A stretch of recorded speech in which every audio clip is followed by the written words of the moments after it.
Fantastic. So I wanted to know, could you tell me a little bit about your background and how you became involved with breeding Uromastyx? Yeah, sure. So I had like a lifelong interest in reptiles. I'm sure it has its roots in my obsession with dinosaurs when I was a little kid, which seems to be the case for most of us, or at least a lot of reptile keepers. Got Jurassic Park. I saw it when it came out in the theater like four times, and my mom got me the VHS tape. I remember the day it came out, she got me the tape and like picked me up from school, and it was sitting on the seat in the and I was just like, wow, I just lost it. Um, so I think it's just been related to that. And so I've always kept animals. And then sometime in high school, I started breeding bearded dragons because I met a friend who, him and his mother had bred their bearded dragons. And I was like, I can't believe you can do that. It was just it was like one of those things, one of those like big aha moments in life where you're like, whoa, you can do that? Like, I want to do that right away. It was super powerful.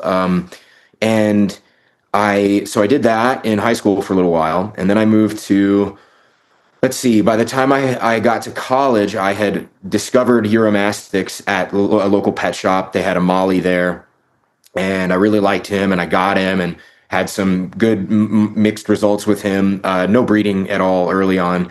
But I kind of dove in through that Molly Uromastyx into finding other types and, being interested in all of them. And there was this kind of weird air of like, these are a more advanced reptile. And then so I was really intrigued by that. The people who were working with them at the time made them seem very, very complicated and kind of, there's some grandiosity when you're keeping things that people perceive as difficult. So I think probably some of my arrogance was drawn to that early. I don't think it's accurate, but that's what it felt like at the time. And then I probably kept Uromastyx for almost 10 years. So maybe from about 16 until 23, 24, maybe. And maybe, no, 22. So a little less than 10 years. That was when I bred them the first time. And I did so with Uromastyx thomasi. And it actually kind of scared me because say They're again? my favorite. I love them so much. Thomas and I are such a goofy, weird, awesome little lizard. But and I had actually, in retrospect, this is a horrible decision, but I bought the first pair on a credit card, and it was like $3,000, and I put it on a credit card, and I was like, all right, let's just see how this goes. And it was like a year or two after I got them that they bred, and obviously paid off the credit card. It was not a big deal because of the babies and stuff. And then from there, it was just like this really kind of incremental development where I went from, I can do this, I should try to do it again. I'm getting some repeat success with this and other animals. I'm starting to get like an income from this. Maybe this is actually viable. Maybe this actually has legs. Not really feeling confident in that for a long time, but being very intrigued by the idea. And then the big conversation was with a guy named Ty Park, who runs a zoo and breeding facility in Florida. I had been following his work for a while. He posted on Facebook that he was going to be in Denver for a soccer tournament. And I messaged him just out of the blue and was like, hey, I'd love to have like 20 minutes of your time, even if it's on a phone call or something. Like, I've got some questions if that's okay with you. And he graciously met me at a Starbucks and spent like 3 hours talking to me. And after that, he, just offered, he was like, can I help you in some way? Like, if I ordered, 100 your ornates and sent them to you, would that help you? And I was like, yeah, like, absolutely.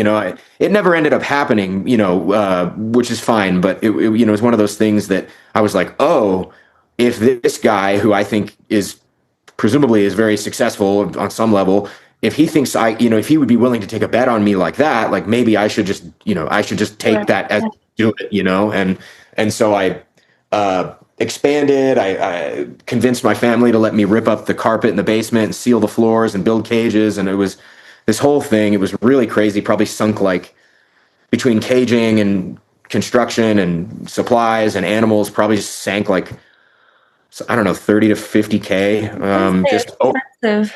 Yeah, over years, like not all at once, of course, but over time, just sinking money and into building it out. And then, yeah, it just kind of kept going from there, and it turned into the something I could eventually do full time. Yeah. And so that's your main business now. You breed your mastics, and that's it. That's incredible. Yeah, it is mostly euros, and that's kind of like the main thing that I get. People, if they know about the work I do, it's usually through the euros, right? So that's the main thing. I do have other stuff that I keep and Okay. breed too, but it's What I else have do like you do? Oh, sorry. uh, no, it's okay. Chuckwallas, desert iguanas. I just got some of those last year. I have some tortoises. Like I have three. I have two species of Greek tortoise. One group of Russian tortoises. One group of Kindixis specki, which is the hingeback tortoise. I have Xenogama taylori, which are pretty cool little shield-tailed agamas. I've seen them. Yeah, there is it the bright yellow one that you posted? Um, no, that one might be a different one. The Okay. shield-tailed agamas are they're like this big, and they have those little tails that look like an explosion, and then like a little Okay. tiny strip after it. So it's, I'll go and look you know, them afterwards. Yeah. yeah. And then I also have San Esteban Island spiny-tailed iguanas. So I've got a trio of those, and I haven't bred those yet, but I'm thinking next year will probably be that. So yes, long and the short of it is I'm able to make a living from that. Incredible. Congratulations. Um, so then that moves me to the next question, kind of like a follow-up. So you're obviously like super involved with that. Your family are involved with it. Everyone like you received support. What do you Yeah. think it is that people misunderstand initially about reptiles that makes them standoffish about them? Like, Oh. yeah, Yeah, that's a really good question. So I think this is probably really powerfully multifactorial, right? So I think in sort of Western American and European cultures have something of a Judeo-Christian foundation, and on some level, right? So a lot of the kind of cultural mores that we all have stem from something of a Judeo-Christian background. So reptiles are almost all associated with snakes, which are obviously that's the snake made convinced Adam and Eve to eat the apple, right? The whole thing. So there's like an inherent distaste for reptiles that can be present culturally on some level. Additionally, I think there's been you have globally snakes and venomous snakes in particular hold a particular danger for some people, right? So you've got that element, sort of present in the mix. And then you have the fact that culturally in America and Europe anyway, being different is a little bit weird. Like people tend to ostracize the people that are different from them. And reptiles for a long time have been they've been different enough for people to be like, it's a little goofy, and so then that's one factor. And then another factor is that the exotic animal world has, for better and worse, been, well, mostly for worse, but been deeply intertwined with illicit activity in other realms for a long time. So it's always been this sort of in between realm. Between like on one end of the spectrum, you might have like very well-meaning zoological and conservational institutions, and on the other side of the spectrum, you might have cartels like the trafficking market. illicit Yeah. wildlife, Okay. right? So it's a big swath of people. So I think if you take all of those factors and apply that to what's so weird about reptiles, it just starts to make more sense. Definitely, yeah. And then actually it's really interesting that you mentioned like that they are the so different to us. So there's like a notion of like from posthumanism, like philosophical thought, that's like talking about the other. So like Mhm. there are humans and the animal is the other. And then within humans you have different people from different places, different races. If you are of one race, the other race is the other, or someone who has Yeah. different thought, that is the other. And you Yep. see that as like you kind of ostracize the other. Well, Yeah. historically, people have ostracized each other, ostracized Yeah. animals. Like, we use them for food, for work, so I Mhm. mean, that is absolutely fascinating. That is something really good that gets me thinking about it because I didn't put two and two together to see them Mhm. as more than rather than just as animal the other, they are reptile the other, it's Yeah. Yeah. within animals, yeah. So Multiple layers of othering. Yeah. exactly, it's hard to explain. So that's Yeah. exactly what I want to get down on paper Yeah. for it's just, yeah, it's about kind of bringing all the research together and making it concise and easy to understand for everyone. So following that, I'm just going to ask, so we use a lot of different vocabulary for reptiles than for other animals. So like for a dog or a cat, that's your pet. You have a pet and he's your companion. Why do we like collect reptiles, and why are we called keepers instead of owners? Mm, If you can mm. elaborate on that. Yeah. Okay. So, okay. So a couple of things to say. I'll start by saying that I think the sort of the nomenclature and vocabulary within herpetoculture is still is like very non-uniform and kind of cobbled together. You see it in varying circles, right? So you have breeders who might label their animals as sire and dam with regard to production. You have people that won't do that. They'll say mom and dad, mother, father. There's so much there. You have people who refer to their animals as a collection, people who refer to them as a colony, people who refer to them as a breeder group, founding group. There's all this really non-uniform vocabulary in herpetoculture, and I think a lot of that has mostly to do with the sort of the youth of the industry. Because if you look at other more developed ones, whether it's koi or horses or dogs or cats, it's way more uniform, and a lot of that just has to do, I think, with just time. There's just been hundreds of years of people working with these animals, and you get homogeneity in process at some point. And with herpetoculture, it's not just that the world itself is younger, but you also have a huge swath of species under one umbrella. Whereas with koi, it's pretty much just koi and goldfish.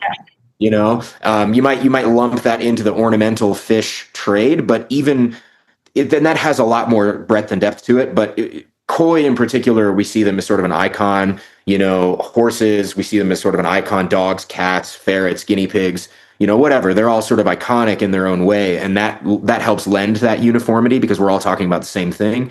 But in herpetoculture, we might be talking about like 50 it could be 1,000 different species. So I think that has something to do with it. Maybe later on, people will, within their individual subsets of herpetoculture, might develop that uniformity, or we might develop it as a broader herpetocultural banner. But I no idea there. Could be anything, I think, at some point. But and then as far as like why do we use these different terms? I think it's mostly just related to the difference in what we do. There's a desire to like distinguish ourselves and be, kind of stick to that idea that herpetoculture is different from aquaculture, different from aviculture, different from equestrian stuff, different from, whatever. But I also think it's just sort of the downstream, and there's also probably some relation to, a lot of people who keep reptiles might have a more biological slant to their perspective on the world. They might be more interested in biology in general. They might, be outside and do field herping and go to zoos and things like this. So there's probably some level of overlap where some of the terminology is borrowed from a more scientific community. And in a scientific community, there's more remove from the subject matter, right? You're not inclined to call things sire and dam. You're inclined to call things like subject A, subject B, or specimen 1, 2, that kind of thing. So I think all of those things play into to how the vocabulary sounds for us. Okay, thank you. Yeah, no, that definitely makes sense. And I don't know why I saw it as a negative thing, but now that you've explained it, like I sort of thought it was like, oh, like they are lesser than us, they are lesser than a mammal, so they can just be subject A or B. But now that you explain it, like actually the origin of the people that are keeping reptiles are more scientifically minded and more sort of ecologically, like, they're, like you said, visit zoos, they're ecologists, they work in that field and they keep reptiles. And so that's where it comes from, rather than seeing them as less than. So that, I mean, I guess it depends, on who we're talking about, but I think that actually helps me like feel better about it, to be honest with you. Well, I mean, I also don't think that's an incorrect interpretation. I do think there is some, I think it's mostly like left over. So if we think about the sort of scientific vocabulary and laboratory and biologically scientific nomenclature, that also has its roots in a similar value judgment, you know? So even things like rats and mice. Yeah. So I did some research on the history of like the feeder rodent industry.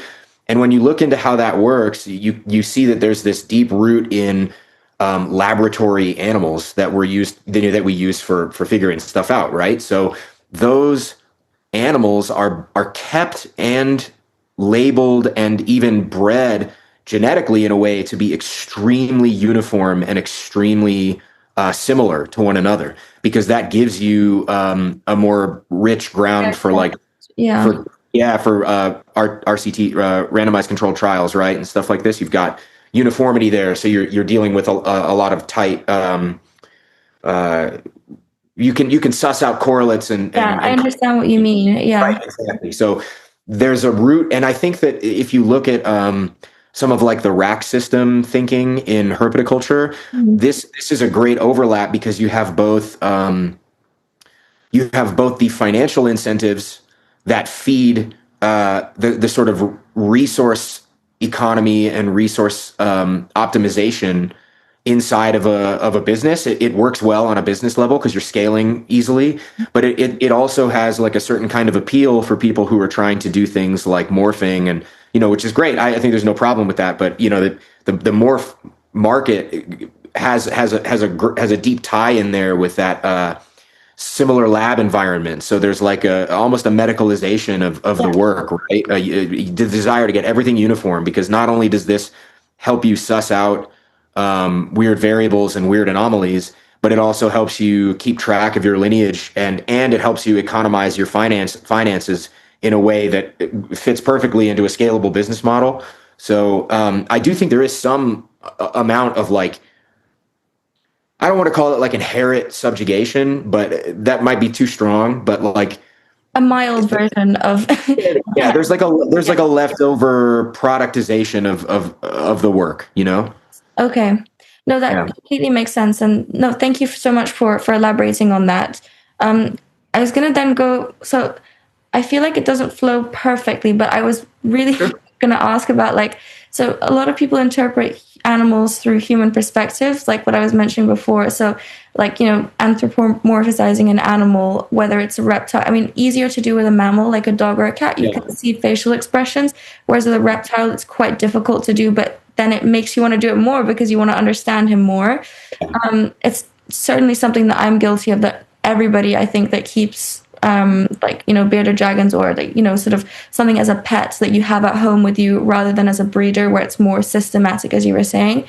I was going to ask, how do you see anthropocentrism influencing the way in which we treat reptiles in captivity? So for instance, like you were saying, the rack system, that is a Mhm. very business oriented mindset. I could not put Melvin in a rack Yeah. because he has a name and he's my pet, and he Yeah. has personality, and I love him. So it's, Mhm. how do we draw the line? How does it really influence Mm. how Yeah. we're keeping them and how we treat them? Yeah. So also another really good question. I think in a lot of ways, the first would be that I think it's no different than people on some level, right? Like we're more likely to grant empathy to people that we know, that we either are close to us or that we see every day, because it's easier because we see them every day and they're closer to us, right? But the further removed we get from someone, the easier it is to sort of discount your empathy for them and discount their experience. And I think it's the same thing with animals, right? As soon as you scale up, you're seeing some more than others. Some hold more close places in your heart than others, and it's just sort of like a natural. I think that's just a natural default of sort of the way our brains work. But that's on a bigger scale. But on an individual scale, anthropomorphizing it cuts both directions. It can be really, really good, because just because something is different from you doesn't mean that it doesn't have similar experiences, right? So there are ways in which anthropomorphizing can give you greater can grant greater welfare to the animals that you keep. But then, of course, it also cuts the total opposite direction because they are such different creatures from us. They're so different biologically and cognitively and experientially that unless you untangle your human centric perspectives from theirs, then that anthropomorphizing can cause harm. Mhm. And so it again, it's just, I guess it's just not again, but it's just sort of just like any tool. It can be used well and it can be used poorly. Yeah. So it has to be the kind of thing that you anthropomorphizing is good insofar as it can get you good results. But Yeah, for welfare and such. yeah, So now, could you elaborate a bit on what the drawbacks could be? Like one example, for instance? yeah, definitely. So, for example, a reptile, reptiles are very routine based. They're, very habitual. They respond very strongly, just like most things, to patterns and pattern recognition. So you might anthropomorphize by way of walking into your room. Your bearded dragon comes running over to you because most of the time when you come over, it's expecting food. Mhm. And so then you walk by the enclosure and say, "Oh, I don't have any food for you today." And the thing gives you a side glance like this, Mhm. right? Which is just typical. The thing's just checking you out to see if you have food. And you say, "Oh, he seems hungry and I'm going to feed him." But it's probably too much, right? So you might overfeed. You might overfeed too much of the wrong thing. I would like a Snickers bar, but I'm not going to have one because I don't want to get unhealthy, right? But this one we see it with dogs and cats. People do the same thing. So I think a lot of the time the negative sides of anthropomorphizing come from the small cuts, the sort of death by a thousand cuts, the small things that we do out of a misunderstanding that amount to bigger problems. So I think that's where the negative part of anthropomorphizing comes from.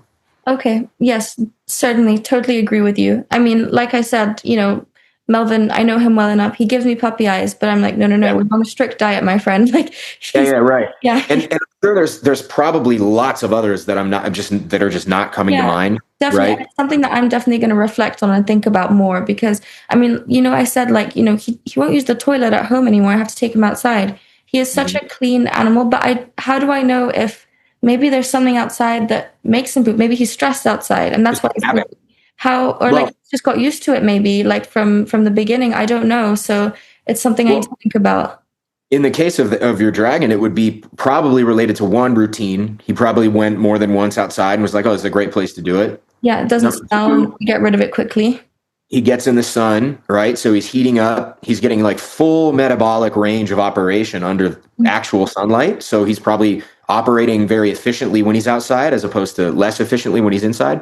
So all of that's probably playing into it. A good example of negative aspects of anthropomorphization is with a question, something I see constantly with Euros is this desire for people to want to house their animals together, Yeah. and some of this is related to like people who keep reptiles usually want to have more than one. A lot of people who want to keep more than one want to maximize their cage space. Therefore, they want to house more animals together. Therefore, they're more inclined to try to make it work, even if it's not working, right?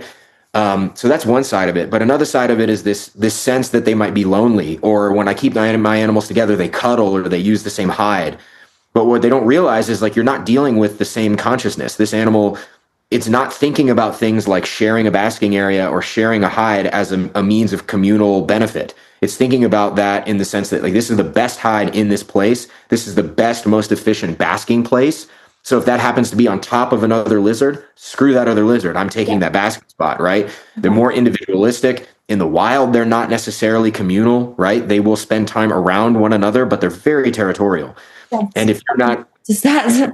yeah, and a lot of the subtle signs of territoriality and aggression and conflict between certain reptiles is not obvious at all to people.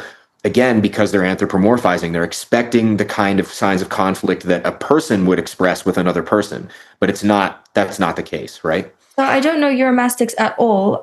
Like what kind of behaviors they Yeah. they do, but I know that bearded dragons. I'm very lucky. Like they are a walking mood ring. Like Melvin, when he gets Oh upset, yeah. he goes all black. He starts head bobbing. He will like puff his body out. Like it's very clear when he's getting upset, and he gives a lot of kind of signs to show before he actually gets upset. So he'll just puff out his beard a bit, and I'm like, okay, that's enough time being around Harvey. Harvey goes back in his enclosure and Melvin is out, and that's it.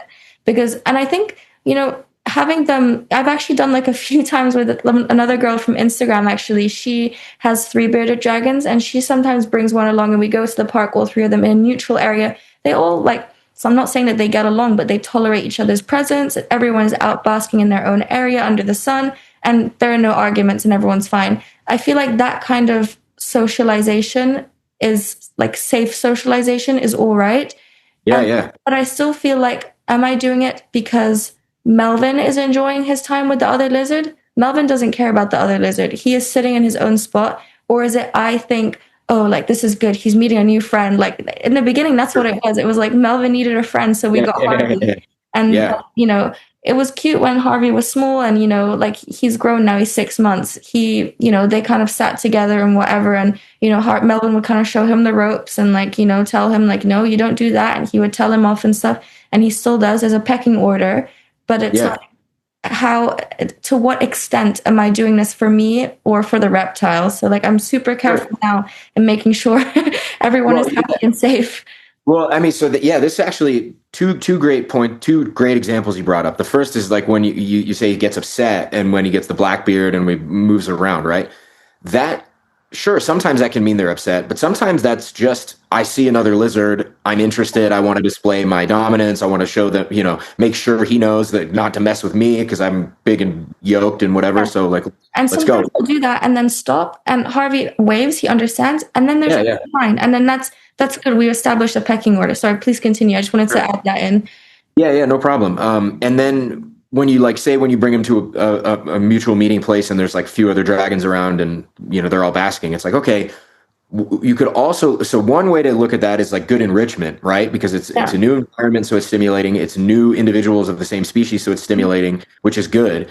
On the negative slant of that would be this it might be somewhat high stress because or at least modestly because it's like this is a totally new place. I have no idea what the predators look like here. There are other animals of my same species here. I don't know if this is their territory and if they're going to attack me to get me out of here, right? I'm going to bask, get to my full metabolic function before I engage with those animals so that way I'm not at a disadvantage, right? And it's probably not happening that in a strict, rigid, like one after the other way like that. But it's just that might be a train of thought you could follow to interpret what's going on, but it may not lead you to exactly what's happening, And again, I think it's good to do that. I think it's good to give them enriching experiences and new experiences and give them novelty, not just Yeah, I couldn't imagine living in that vivarium for their whole life. Like it's just I would that is like no way. He is spending as much time as possible outside. He is going to be enriched. I take him everywhere with me, whether it's like nature or whether it's like, there was a Arabian horse show here in London, and of course Melvin came. Like he was he was the star of the show. He loved it. He was looking around. It was hot. It was like a new place. He was having a good look, and 2 hours later we went home and he had a good sleep. So it's just you say about enriching, but then not pushing it to the point where he's getting stressed. So that's definitely that actually brings me perfectly to the next question. It's basically about how do you personally balance your own emotional connection with reptiles while recognizing their non-human ways of being, especially you being a business. It must be so different. Oh yeah, great, really good question. A few ways. From a business perspective, I think that's where things get a little bit more cut and dry, because as much as I might love a specific project or a specific animal, I have to kind of acknowledge the realities of the situation when running a business and realizing that I have other, various priorities that have to come first for that, for that end of it. But you can still, still obviously the goal the whole time, even if you decide to move on from a project or from an animal, is like you still want to do that animal, give it every bit of dignity you can. You don't just shuffle it off to the first person who will take it, right? You do a little bit of vetting, you do a little bit of trying to seek out good permanent homes for them and all of that. And you try to minimize it, right? So one of the ways I try to minimize those things is by working with animals that are longer lived. So Mhm. because if they're longer lived, then they have a longer breeding life, and therefore they, it can sort of, you can maximize the amount of time that they stay with you before they retire. And ideally, right, animals that retire wouldn't necessarily have to go to new homes; they could stay the whole time, and some do, and some don't. And so then it gives you more flexibility. Whereas if you have animals that have shorter breeding lives or shorter lives overall, then you're kind of depriving them of a utility that grants them a certain level of welfare, baseline welfare. So that can all come from a business side of things. But from a personal perspective, it's mostly just spending a lot of time intentionally giving them your time and attention, and giving them both the flexibility that you would give another person, in that you recognize that they're having a completely unique internal experience. And so, therefore, with that in mind, you grant them a lot of leeway, a lot of flex. Like, okay, you don't want to come out and eat today? Totally fine. Yeah. You're just like a person. Maybe you're not feeling good. Maybe you're tired. Maybe you didn't sleep well. Who the hell knows? Mhm. So you sort of give them the benefit of the doubt, and then, but then you also have to balance that against your science brain, which is, well, do I need to worry about this? Is this a problem? Do they seem like they're not, like, feel, can, if there's something I'm doing wrong, you have to balance those things all the time. And I don't think you can, unless you're spending a lot of time thinking about that. So, some of it is a simple matter of just giving yourself time to observe the animals with no goal, just sandbox time. So spending time randomly, just not at the same time of day every day, right? But at different times of the day, all the time, just going around and looking and seeing what's going on, just getting that intel, just observation. Do you have cameras in your vivariums? I do. Some of them, not That's all of them. Yeah, I feel like that is fascinating to me to see what they get up to. Yeah, Um, yeah. like Harvey, for instance, running around all day, head bobbing at everything. He's going for puberty, he's, on Sure. high alert the whole time. And then come nighttime, he's out, always in the same spot. Melvin, on Yeah. the other hand, he sleeps in my room, like in a basket, because I always want to be close to him. Mhm. I put him on his log in the morning around like 8:30, 9 a.m. Mhm. Will not move until I take him out in the evening. If he's like, if I'm out the whole day, he will Yeah. not move a muscle. It's incredible. And then that made me very worried about him. Like you said, like, when is the time to start worrying? Took him to the vet, nothing wrong with him. Did every kind of test. It's just his Yeah. personality. And then occasionally, Amazing. like once every couple of weeks or so, he'll go and have a mad moment and run around and do different things. Yeah. Or, and then I feel really, when I see that on video, I'm like, thank goodness. Like today, for instance, he's off on a walk. He did not want to sit with me while I interview you. He's out. Like Yeah. Sure. he is Doing his running own around thing. the living room. Of course, Yeah. the Yeah. one time that I want him here, like to show you and stuff, he's like, no, I'm out of here. So Yeah. Yeah. it's fascinating. Yeah. It's just like people, right? I mean, Yeah, we we always, just like with humans. So I have my son, right? yeah. He's 14 months old now, and Oh, yeah, and he has like crazy energy, and he's gonna have crazy energy until he's like 25, you know? And then around 25, he's gonna slow down just a little bit. And then around 35, he's gonna slow down a little more. And then 45, he's gonna, you know what I mean? And it's the same thing with the reptiles, right? They have, when they're younger, they eat more, they run more, they poop more, they bath more, they just go crazy more, and they yeah, do all that stuff more. And then they slow down over time. They get used to yeah. stuff, they get into their routines, their metabolism slows, or whatever it has to do. And this is a good example of how anthropomorphization can cut a good way, because if you recognize that about your animals, then you don't worry or Yeah. try to remedy something that's not a problem. Because sometimes, I get these questions a lot too. People will get an animal from me, and 6 months later, they'll send me an email or a message that says, "Hey, my animal was out every day, pooping every day, eating every day, basking every day, going wild, and now he's not. And it's a big change." And Mhm. sometimes that's just brumation. It's just wintertime. They're just slowing down. but it's also just part of them getting older. That's just what they're going to do anyway, you know?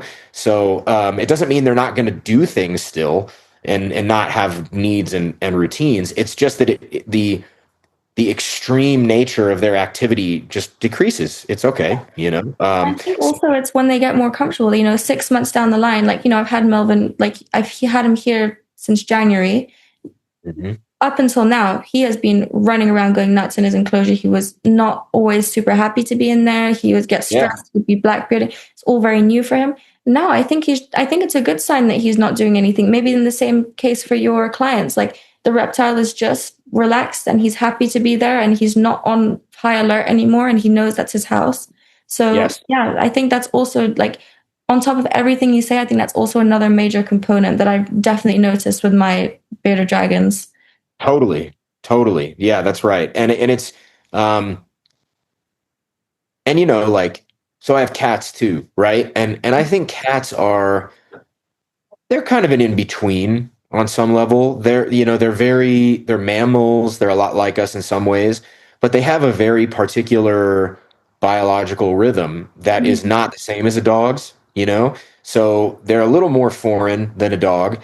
And cats have the same thing. When they're kittens, that first year of life, they're going nuts, just ripping around all the time, getting puffy and jumping all over crap and springboarding off the wall. They've got crazy energy. But then when they're like 5, they're much more relaxed. They still play, but it's fewer and further between.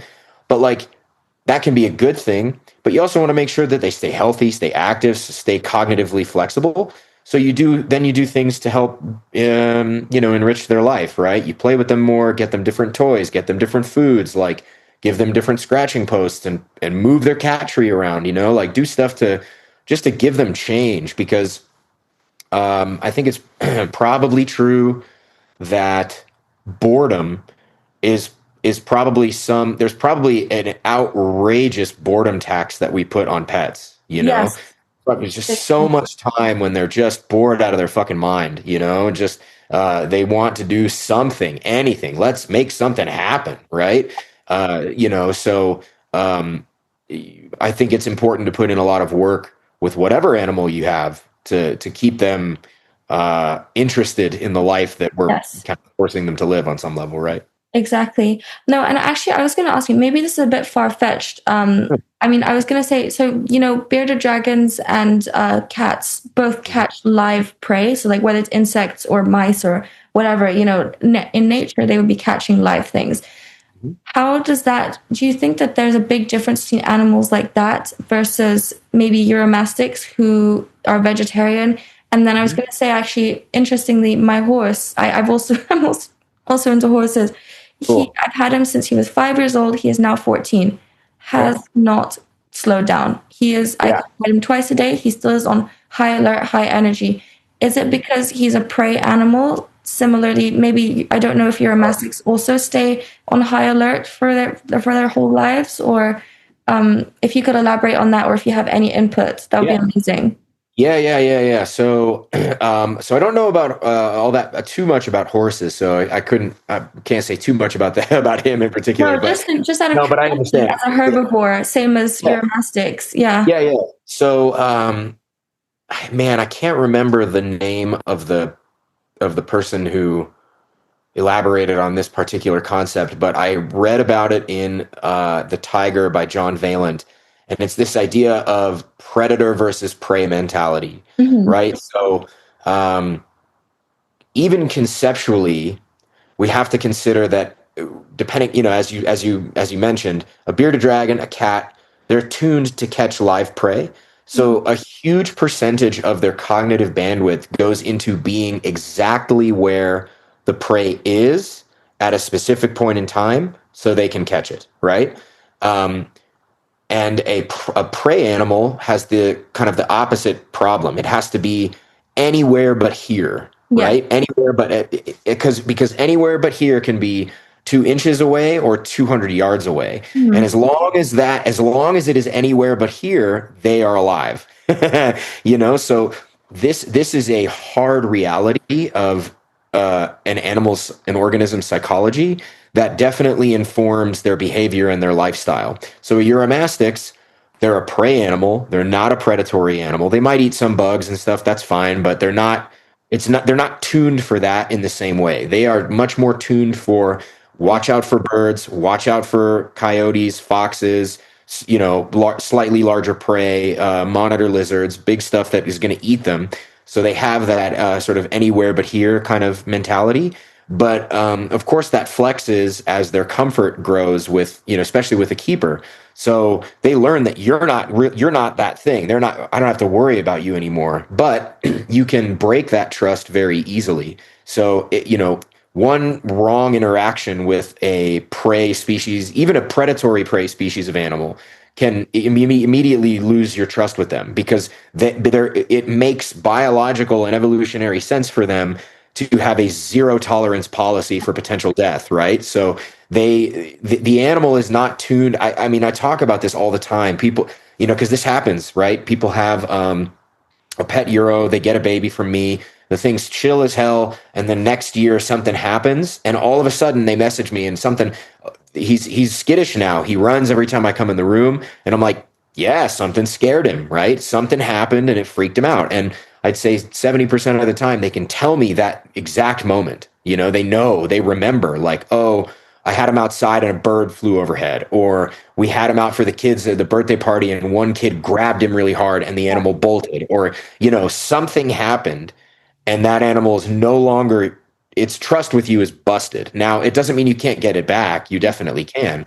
But like you're going to have setbacks all the time in that way, just purely because of the psychology of that lizard, whereas with something like, like a larger prey animal that you're less of a threat to them, like a big iguana or a big tortoise or, a crocodile monitor, their reaction to a breach of trust is going to be really, really different because what are you going to do to a tortoise, like a big ass Galapagos tortoise? That tortoise knows you're not going to do anything to it, or like or maybe it just doesn't have the ability to get away from you. I feel like in the case of like a monitor or a crocodile lizard, don't know what that looks like, but I'm imagining things. Oh yeah, they're gonna bite you. I think they're gonna attack you, right? Yeah, like Croc monitor dragon is not or Uromastyx. They just like they'll go away. Yeah. They'll run. Running is much more of a winning strategy for them, right? Crocodile monitor is like the second longest monitor species in the world, and they are supremely intelligent. They live in the canopies in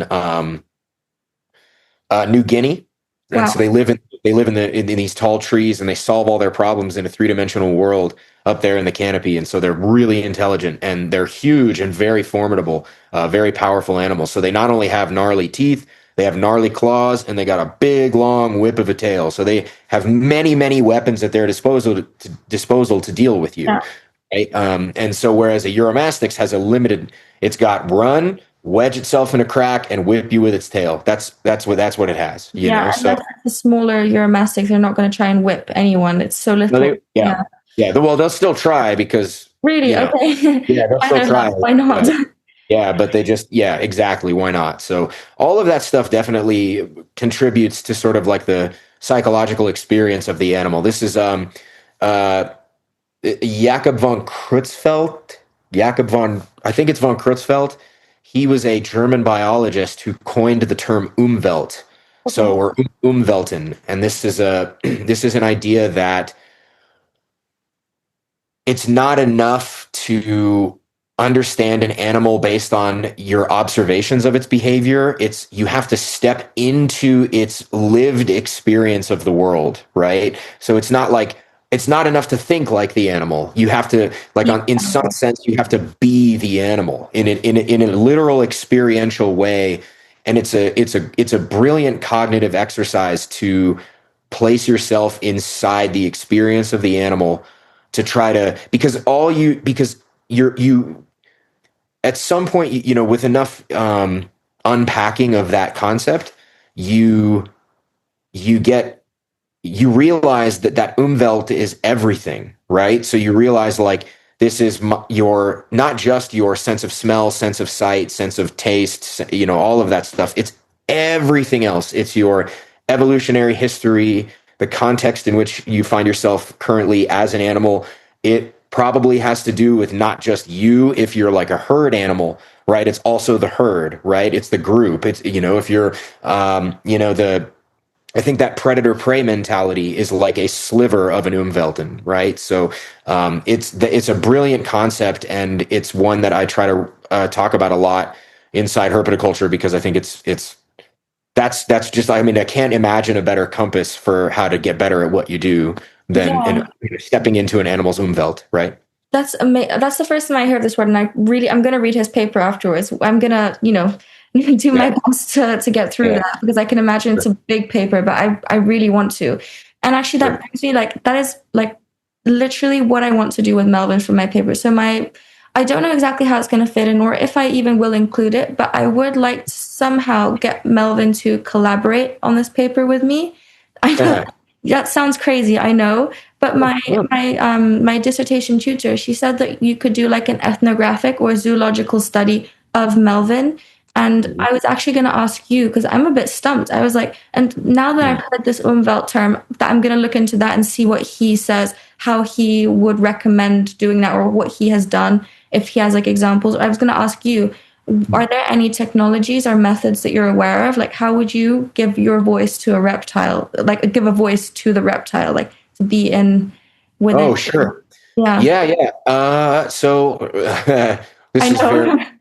flat, really shooting from the hip here, but Yeah, I, I would imagine you could. I think the way to do it would be to pull the levers that are most obvious to Melvin. So if you're talking about a diurnal, omnivorous, medium-sized, uh, arid type dwelling lizard, mhm. I would imagine just trying to pull all the levers on what would matter to Melvin, right? So give him various choices and document his reaction, Yeah, right? So the levers you'd be pulling on would be light and heat, food and water, uh, other lizards, other dragons, both your other animals, other people's other animals, and then what Melvin doesn't understand is himself, which is him in a mirror, right? he's Um, okay with that, to be honest with you. he Yeah. doesn't react to himself in a Oh, mirror. Harvey does. Oh my gosh. Yeah, Melvin, yeah, like, I think we need to give him the benefit of the doubt. Like, they understand. He yeah, definitely knows that that's him, and he doesn't react to it anymore. I mean, never will yeah. anyway. Yeah. I think sometimes, yeah, I think it's probably true. Some of them do learn that it's them, or I'm Definitely. wondering if they know that it's them, or if they just recognize that It's not going to hurt them. it's not the same as another animal, something like that. Yeah. Okay, you're right. I don't know. I really have no idea, but I feel uh, like, oh, he knows it's him. I just assume that. So it might. that's what I mean. Yeah, with anthropomorphizing, like, because Yeah, I think yeah. it's me, so he must know it's him. Like, that's just like an Yeah. No, assumption. I I am totally open-minded to the idea that that animal might look in a mirror and recognize itself. I Yeah, just don't know how you would test that. yeah, You you're know, right. like because I can't, because even with a person, I can't prove beyond a shadow of a doubt. And this is getting really philosophical, I right? know. So Yeah, I technically cannot prove beyond a shadow of a doubt that you are a conscious being, right? Because I know you appear to be, but I don't have like that fundamental awareness that I have with myself. That is, I know that I am aware and having an experience in the world, but yeah, I can only trust that you're having. You know what I mean? There's like an element of trust, yeah, because I don't know how one would prove self-awareness in another creature. But I'm sure people do this because people claim this with dolphins and whales and orcas and stuff. They This is a self-aware being. So I probably just don't know enough about how one would formulate that experiment. But I'd be curious how you would test it with a lizard. But again, totally open-minded to the idea that he knows that's him, right? But at any rate, giving him various food choices, right? And those choices don't just vary based on type of food; they will vary based on time of year, time of day, and then context. Then you just change context, right? So, does he feed differently when he's around other lizards? Does he ignore food when he's around other lizards, right? So these are giving you indications of preference, right? So if you're pulling lighting levers, right? See what happens when you put five more lights on the cage that don't necessarily just raise heat, which that will happen a little bit, but like what happens when you go from having the lighting coming from 2 light sources and the lighting coming from 5 light sources? What happens? What's his reaction? What does his behavior look like, right? What's his reaction when you give him a mist as opposed to when you soak him, as opposed to when you keep him dry for a few days, you know? So, Yes.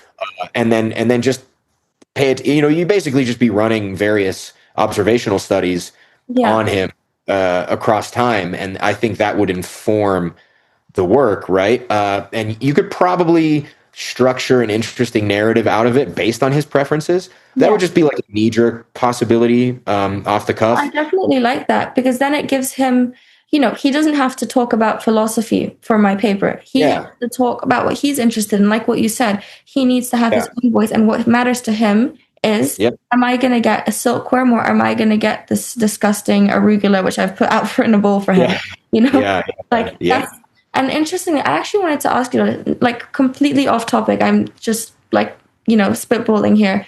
yeah. Melvin does not like lettuce. So he doesn't like any vegetables, to be honest with you. Only sweet potato, he Yeah. can't have that often. If I put salad in his house, he won't touch it. So that's like a choice he's making.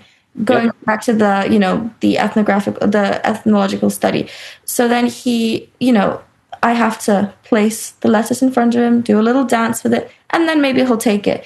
Is that a choice, or is he giving in to my desire for him to eat lettuce? That kind of Ah, is that what you're talking about? Like that kind of choice? yeah, yeah. I think Yeah. that's because that, yeah, to me, um, messing with like choice constraints can be really revealing. Mhm. So, just as a different example, well, actually, it's like the same example. So, food preferences are a thing, right? So, animals all develop their food preferences. A lot of animals will have, just like anything, they'll have favorite foods, things they would want more than others, and they might wait it out. They might say, "Well, I don't really want that lettuce. I could eat something, but I might wait it out. I've got enough food. I don't feel crazy hungry, so like I'm just gonna wait. I'm gonna ignore the lettuce until Food Monkey gives me a silkworm." Yeah. So that's one thing. But if you constrain the choices where you say, "All right, I'm only going to feed you lettuce until you eat," Yeah. right? So, I or did I'm going for to, a while. yeah, or you're going to fast for 3 days and then I'm going to give you lettuce. So, I bet you'll eat it then. You know what I mean? Because, and it's not meant to be punitive. It's No, just, no, it's just the understanding that like, especially as a bearded dragon in particular, as they get older, you want them eating more vegetable matter, right? definitely. Because they're so prone to obesity and some of the problems that come from the food that we feed them, which is another topic altogether. But Yeah. you sometimes it's good to kind of constrain their choices for them to get their preferences to more closely align with what's going to benefit them. You Yes. know? Yes, exactly. And that's the thing. Like I know I'm doing it for his own good, but Yeah. force feeding him, like, sometimes I'm like placing lettuce in his mouth and then he'll start to chew it and then he wants it and it's fine. Yep. But it's like, in nature, like this animal, I know that he would never survive in nature because now he's been domesticated and whatever. But Sure. I do wonder, like, is it a personality thing or is it a bearded dragon thing that they just, because Uh, yeah. Yeah. it's so strange. And then I can compare him, I guess, to other lizards. I can maybe do a little study on, for instance, my friend's lizard. His name is Dave. Dave loves salad. He's a little bit younger though. And then there's Yeah. older lizards that won't touch it. It's just very interesting for me to just Yeah. Yeah. idea off you. You should get the book Domestication by Richard C. Francis. Okay. A really good book. And it basically traces the evolutionary biology and domestic history of a wide swath of domesticates that we share our lives with. So wolves, horses, pigs, chickens, the whole nine, right? That's really And oh, it's a great read. It's so, so good. So, nice. to the things that I would say there is that I don't think it is true that we have this idea that so many of our domesticates wouldn't survive in the wild if they had the opportunity. I don't think that is as hard of a truth as a lot of people like to think, because there are countless examples of domesticates getting free and like they revert back to so many behaviors immediately. And I think that's because I think we overestimate the effect of our choices on we do both. We underestimate the effect of our choices on their biology, and we overestimate the effects of our choices on their biology, Yeah. right? So we do both things at the same time. But all you have billions of years of evolution putting pressure on them from one direction, and then you have a few years of human interaction putting pressure on them in another direction. And Mhm. you'd have to do billions of years of that to unwind the majority of those adaptations, Yeah, right? those innate feelings and, Yeah, like desires. The reason I say that from Melvin is because I just see him as such a different personality to so many other bearded dragons that I've met who are more, I yeah, would say, feral. Like he is just so docile, like just will sit on your lap for hours, will fall asleep on you every night. And that's fantastic. He's like a true pet. So I yeah, did wonder, like, how what he would do if one day he got free and I lost him in London. He would certainly not survive the winter, but I mean, yeah, just to put things in. Imagine if I was in Australia and he got free. I think that a bird would take him. He is so used to mhm, me protecting him from everything that yeah, maybe will he realize that I'm not there anymore to protect him. This kind of thought, like, will he know sure. that I'm not coming to get him and I'm not going to come and shoo the bird away from him, or Yeah. that. I wouldn't even know. I wouldn't even imagine they're thinking about that. They might be, like, Yeah, that sounds a bit complex, but I wouldn't put yeah. it past them. They're Oh, conscious, sure. like live beings that I'm sure have thoughts like that. Like, Yeah, yeah. no way. Yeah.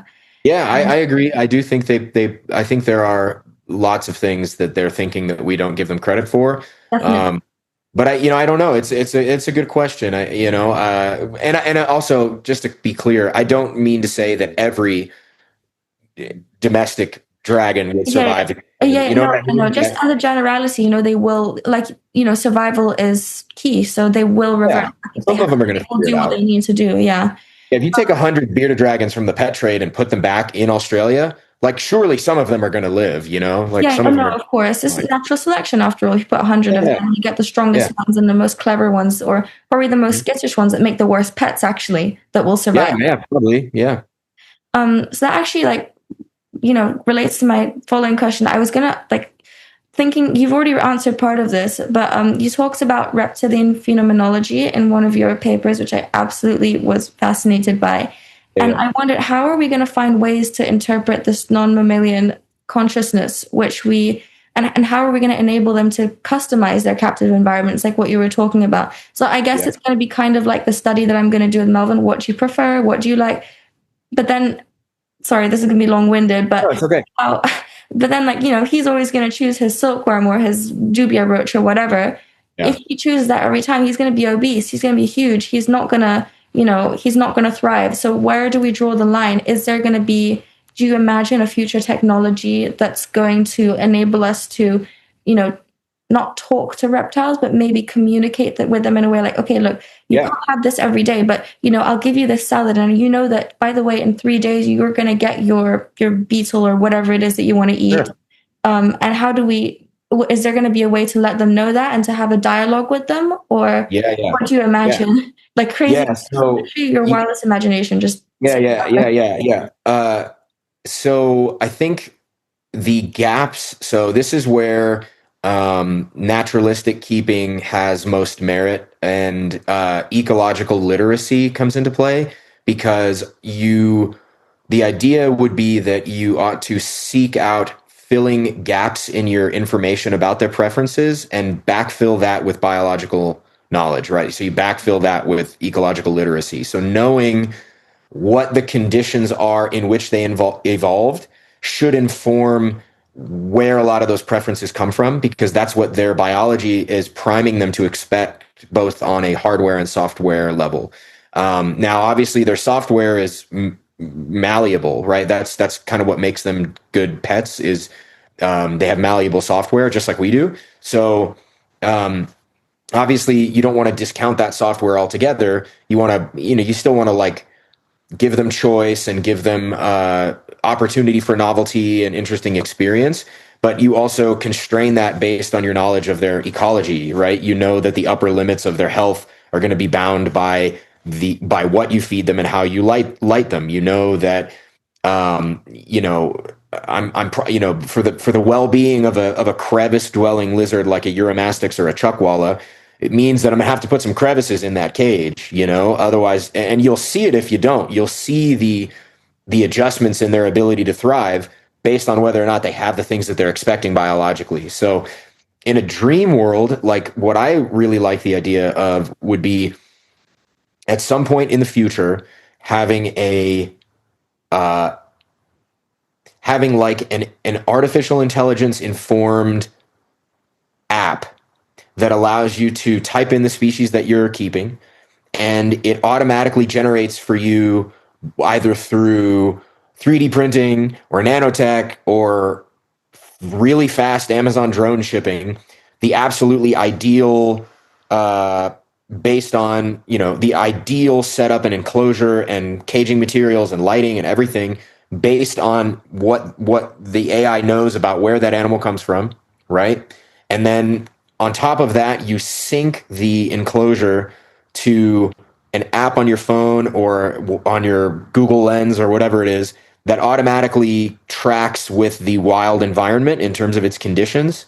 Cool. And then, you know what I mean? Something along those lines. Did you spoke about that a little bit, like that you would basically have like like the weather from Australia on your Yeah. phone. You connect it to the weather app, and then it changes based on that, like humidity Yeah. levels, lighting, everything. So that's such. Yeah.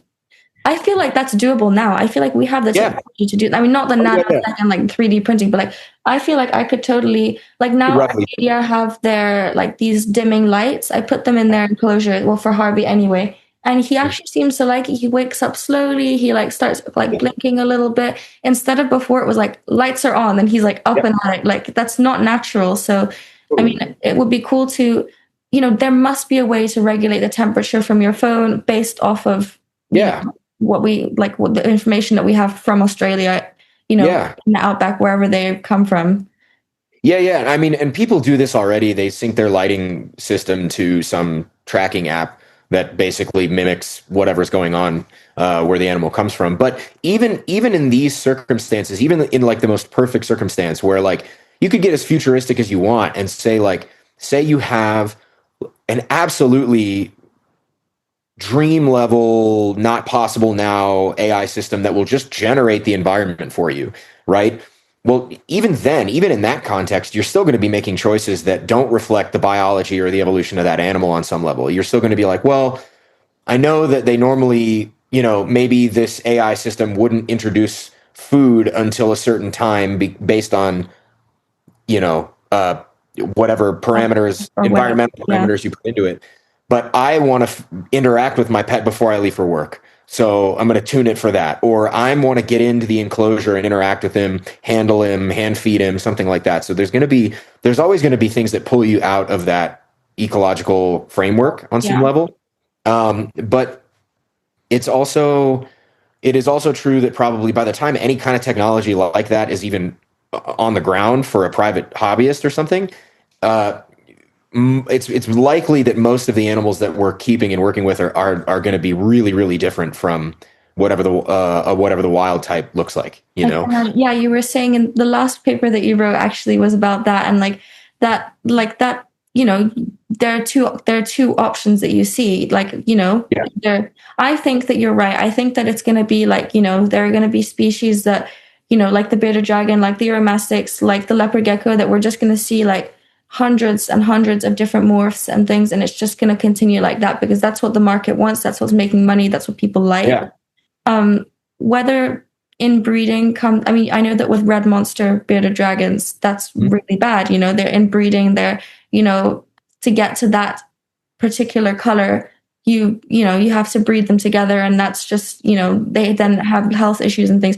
Do you think that actually, we're going to see a decline in species? We are seeing a decline in species in the wild, but do you think that, keeping bearded dragons is going to become impossible in the future because they're going to be so short-lived? They've all been inbred, and is that going to? Do you see that happening, or do you see us introducing more wild ones? Australia have a ban on exports, so that's another issue.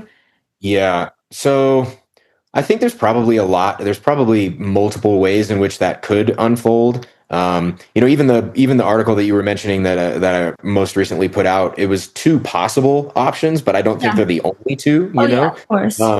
But I think I think there's probably a lot of ways you could run that experiment, right? So sometimes I think in some cases you might see like okay. Let me start over. Okay. Let's pretend so we don't know like sort of what the upper limit is for producing a species in perpetuity with the limited gene pool, Yes. right? We have theories about it, and we've had ideas about like genetic bottlenecking and how this will work.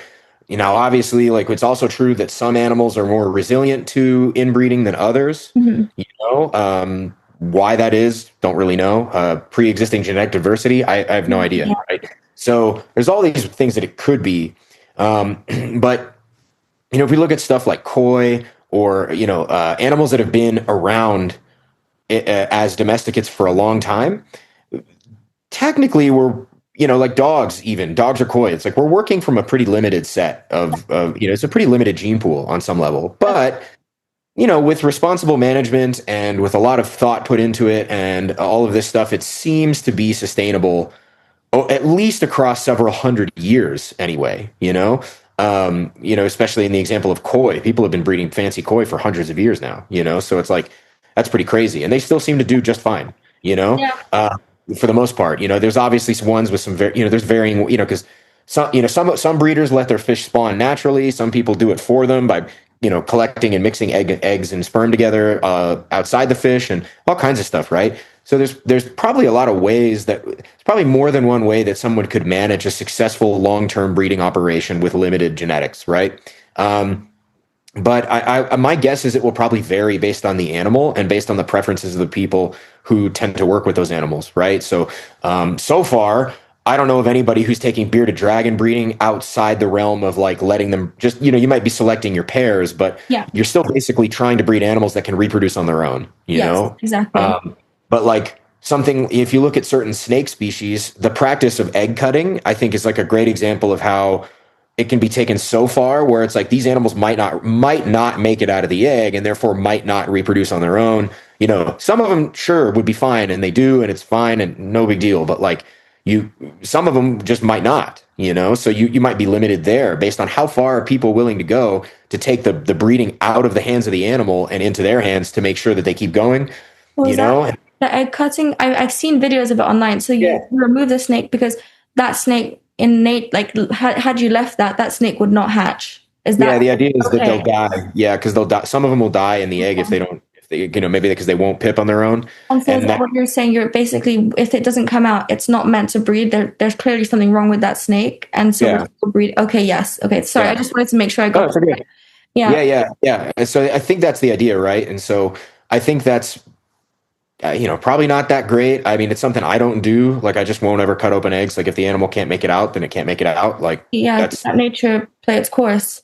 yeah. But, I understand why people do it, and I don't begrudge them for it. It's just something I wouldn't do. It's, Yeah, it's just like it's, different. Yeah, yeah, it's just I different. suppose if that snake isn't going to be used for breeding, if it's going to go and be someone's pet, I don't think that Yeah, there's much harm. Like yeah, yeah, yeah, yeah, and so I think it's going to vary quite a bit by but we already have examples of like so I mentioned in a recent article about axolotls, and how axolotls are a great example of like they're GMO, they're total GMO yeah, herp. That whether it's the glow in the dark ones or the albinos, which are a mix yeah. of tiger salamander DNA, so like we already have an example of a GMO herp, and so I think it's only natural to think that in the future there's going to be more GMO herps on some level, right? So, depending on what democratization of gene editing technology happens in like 100 years or something, that might change the game altogether because then all your worries and questions about genetic diversity and viability completely go out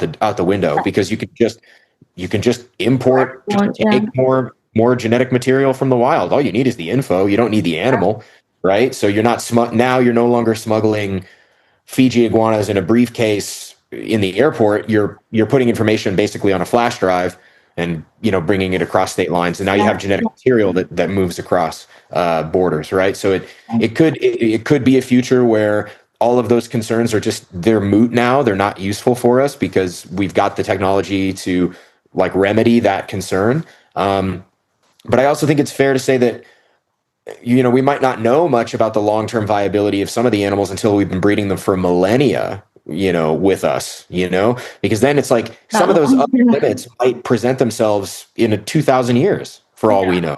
know.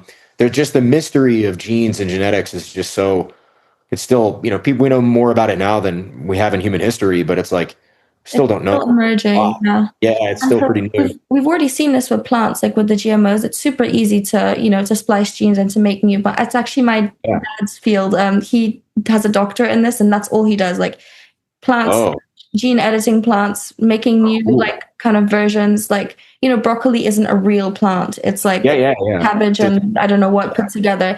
He was yeah. working, so he doesn't do it anymore, but he was working on like disease resistant tomatoes, sold the patent to like a government, and now he's just called a day. That's not something that he Awesome. wants to do, which is very cool. I tried to Yeah, talk to him about this kind of stuff, and he's like, I have no idea. I haven't looked at the technology in years. And like, but yeah, it's still so relevant. So actually, like now that you mentioned that about like, in the future we will have this technology for animals, I am yeah. definitely going to talk to him about that because that's, I want to know how it works and then maybe discuss how that can be implemented in my writing for sure. Oh, that's cool. Yeah, what an awesome career. I just read a book called, or well, I'm in the middle of a book called 10 Tomatoes That Changed the World. There So you it's go. Yeah, yeah, that's really sure. funny. It's That's so cool. definitely like I'm sure that I'm gonna recommend that book to him now that you've said Yeah, that. Actually, that's it's a really good one. cool. Yeah. It's It's very really interesting. I think so, you know, all right, so I think what I feel what seems really important to me is we have all of these um, various industries and worlds and fields of study that are not directly about herpetofauna, but clearly have just boundless crossover. Like there's so many, whether it's plants or birds or even, I think there's even weird crossovers between like Amazon and herpetoculture in some weird way, right? So like I think what is really needed now in herpetoculture is just more mixing of these things because I mean, first of all, the innovation and progress never happens in a vacuum. It's always informed by some other thing, whether it like I mean, the overlaps between say like women's suffrage and civil rights, yeah. right? They overlap.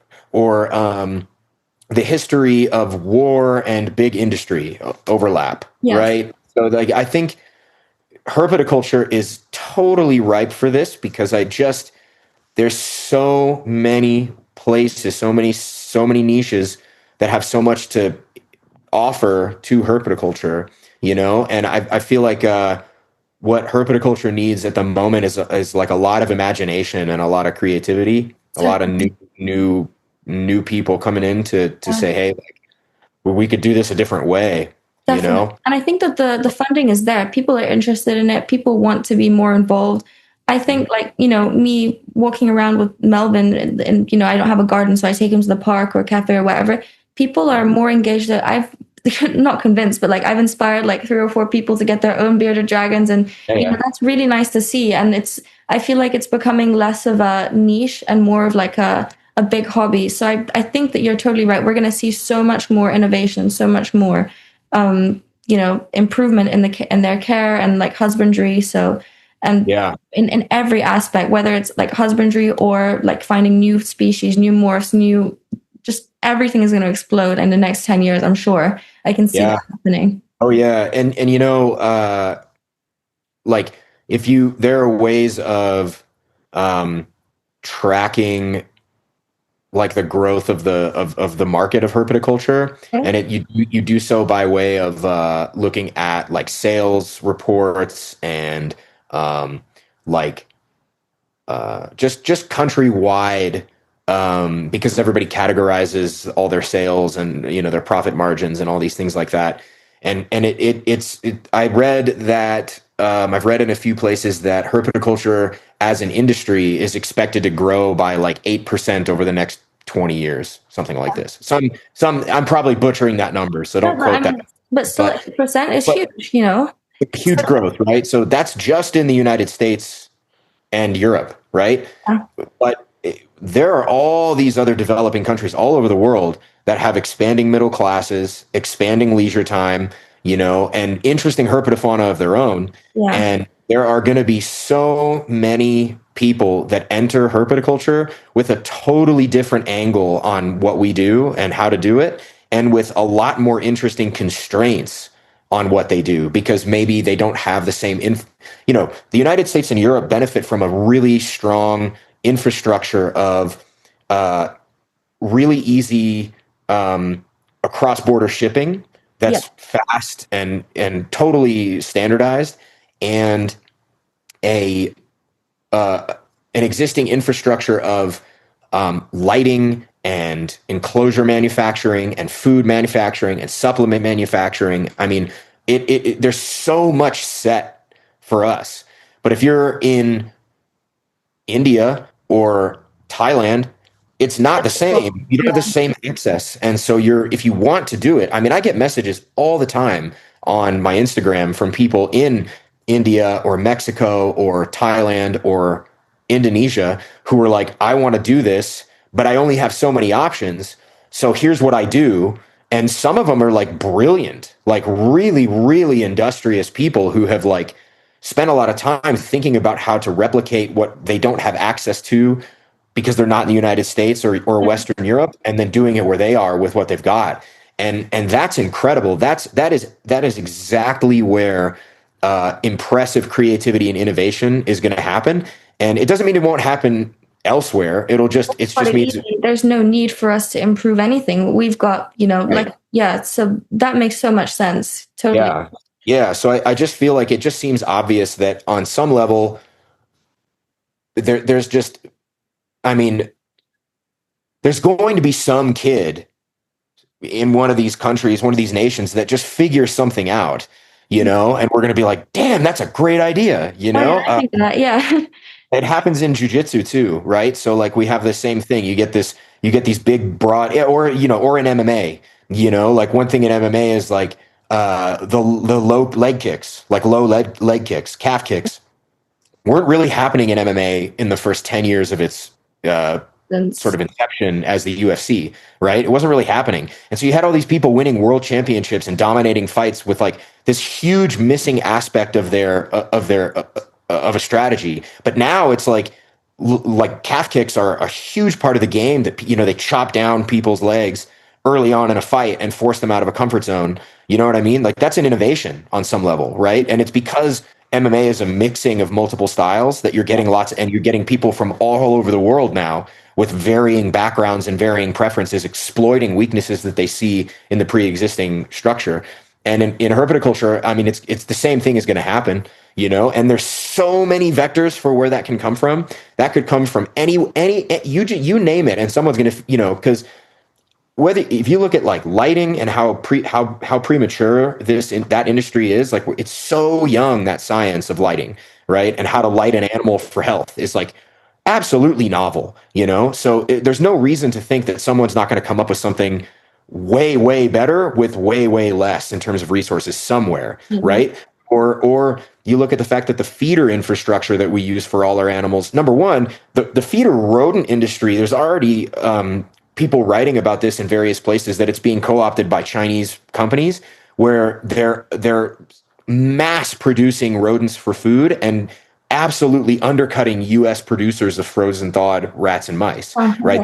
This has been I don't know how much of this is like super verified, but it's like pretty obvious that it's happening, right? On some level, it's happening. So there's already the economic incentive to take advantage of these markets, which has good and bad attached to it. But but just the base structure of feeder insects and rodents, it has nothing to do with the health and well-being of the animals we keep, right? It has nothing to do with it. These were co-opted pre-existing structures that were already present in American culture, one through fishing and farming, right? That's where the bait industry is, where the roots of the feeder industry are. And then in the feeder rodent industry, this was already present for laboratory study. So like you had these things that were already right there to be taken and taken advantage of. But like there's no doubt in my mind that there's like countless other examples of low-hanging fruit where people are going to find those gaps and they're going to exploit those failures in existing markets and infrastructure in a way that could completely upend not just the landscape of herpetoculture, but like the balance of power in herpetoculture being mostly in the US and Western Europe. I mean, the next big thing could come out of Brazil somewhere. Some kid in the favelas figures out how to, I don't know, do something with boas or anacondas or some cool Brazilian lizard that like turns out, people would want this. I can just grow this, somebody gonna figure it out somewhere, yeah. No, but it's fascinating. And then I'm super mindful of your time. I know that it's been a long interview, but I really, I got time. You're good. You're so kind. Thank you. Because I just had like my last section sort of was kind of to do with post-humanism and how like, we as the human are seen as like, we believe we are the center. How do we decenter ourselves and remove human exceptionalism from the question? I want to look at this with you through the lens of social media because you are, you're very active on social media. And I think that your channel is incredible. I've recommended it to everyone because you phrase things in a way that like put the animal first. A lot of people, and through a scientific way, rather than like, for instance, my own channel. I don't know if you've seen. It's just funny. It's for laughs. Like I put funny hats on Melvin, and like it's we anthropomorphize him and make him accessible to the general public who are afraid of reptiles. Like him going out with a bow on, completely different perception. Like I'll take him out without a bow and people will be like, like on the street like this, I live in a city. People are, and then like he comes out in a bow and it's like, oh, cute. Disarming. Lizard. Very disarming. You know what? I was shocked. I was not expecting that. And so I started taking a tally on like, I could make a graph out of it. And like, that's what I wanted to ask you. Like, how do you think that social media portrays reptiles? How does that contribute to our anthropocentric attitudes? Leave you go. Sorry, I gotta get my dog out of here. That's a great question. Go to your puppy. Go on. Oh, go on, go puppy. Good girl. You've got a whole farm there. It's incredible. Dog. Oh yeah, it's a real farm. Yeah, I love it. Okay, so social media. How does social media affect perception of reptiles? Yeah. So, excellent question, and I think the probably the most obvious answer is that most social media representation of reptiles is negative. Maybe, at least because again, all of our social medias are optimized for attention. What gets clicks, what gets engagement, right? And so unfortunately, someone jacking around with an angry reticulated python that just laid eggs and trying to avoid getting bit at every corner is way more interesting and sensational than a tortoise chomping on a dandelion, I mean, that gets clicks too, but it's not the same, So I think that I would say on balance, probably mostly negative. But that's arguable because there are plenty of people making excellent content about reptiles and amphibians that's totally innocuous and really positive and does a benefit to what we do. And there's a lot of those people, and a lot of people are drawn to that. Like, I mean, I think it's great, but I think more people should do it. I think everybody should find a way to share what they're doing in a positive light. And that has a lot to do with the reality that no matter what you're doing, you're setting an example on some level. So you have to have some sort of sense of responsibility to set a good example for other people. If nothing else, just for the self-interest of being able to continue what you do. I do think, I mean, this is totally tangential, but you did start with it. So I just like to mention that I do think human exceptionalism there's value to that. I do think humans are exceptional in many ways and very different. It doesn't mean we're better or more valuable than anything else all the time. I think there's a philosophical sort of utilitarian argument that says like I'd be pretty foolish not to value a human life more than a chicken's life on some level, but that's probably got a lot to do with our evolutionary biology and that we value other people, and it's good to value other people, it's ethical to value other people. So I think there's something to be said for some degree of human exceptionalism up into a point, right? There's a ceiling for it.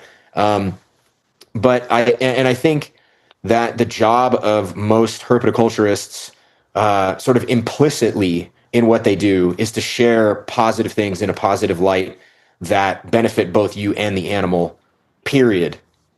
It's just, that's it, you know. I think all so much of your actions should filter through that lens of, if I had 100 eyes on this, would I get away? Would people think I did the right thing? You know. Yes, totally. So maybe this ties to, like, you know, Stoic philosophy on some level, right? Doing the right thing even when no one's watching. Mhm. So, like, you should just do that, right? It's not that hard, you Doesn't know. cost, I'm always an advocate for this. Doesn't cost anything. And I mean, Yeah.